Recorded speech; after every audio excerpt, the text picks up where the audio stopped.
שלום גלעד, יש פה שתי כוסות. האם יש יותר מים בכוס הימנית, השמאלית, או שהן שוות?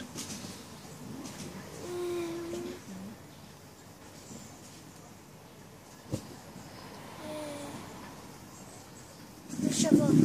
שוות. למה? כי אני מסתכל על הקו, זה בשבילי זה מין צלחת כזאת שהכי למעלה.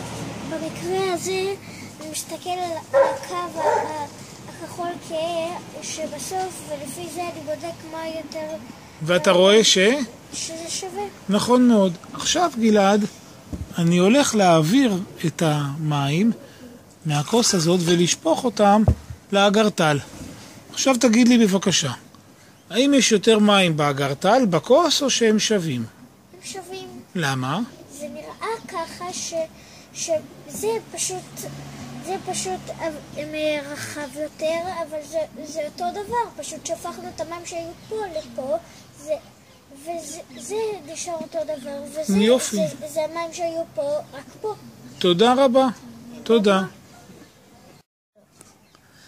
שלום עמית, יש לפניי שתי כוסות.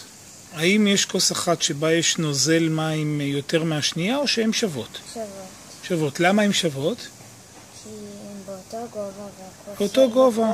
והכוסות באותו גובה נכון, מאוד.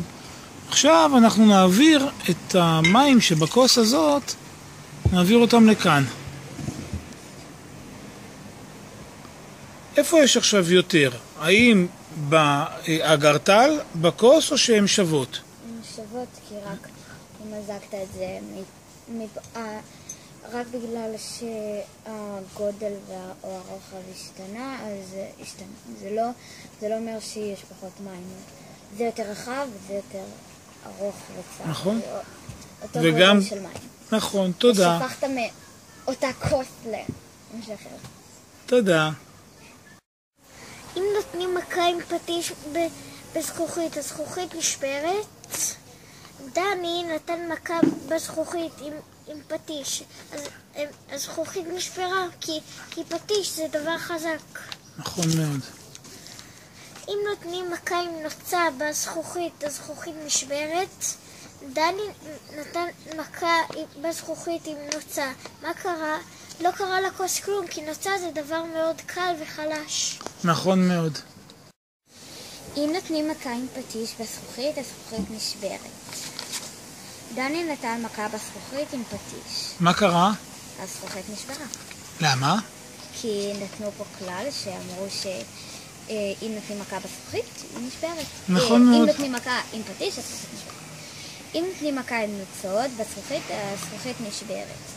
דני נתן מכה בזכוכית עם נוצה. מה קרה? הזכוכית נשברה. למה?